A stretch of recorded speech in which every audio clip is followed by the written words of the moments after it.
अस्सलामुअलैकुम, आप देख रहे हैं टीवी 49 न्यूज यूके और मैं हूं मुनीर पीरजादा।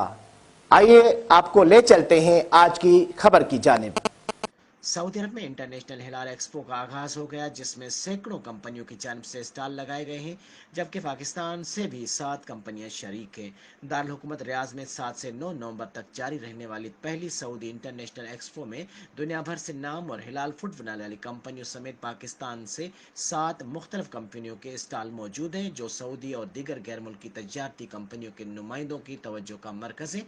जबकि सफारत खाना पाकिस्तान के minister trade and investment Azhar Ali दारी ने नुमाइश को खुशाइंद करार देते हुए कहा कि पाकिस्तानी हिलाल फूड के लिए सऊदी अरब एक बड़ी मार्केट है और मजमूई तौर पर 31 बिलियन डॉलर की मार्केट है, जिसमें जिसमें पाकिस्तान सालाना 400 मिलियन की तजारत सऊदी अरब के साथ कर रहा है, जिसको मजीद अच्छे मयार के साथ बढ़ाया भी जा सकता है। नुमाइश को देखने के लिए हजारों मुल्की व गैर मुल्की शिरकत कर रहे हैं।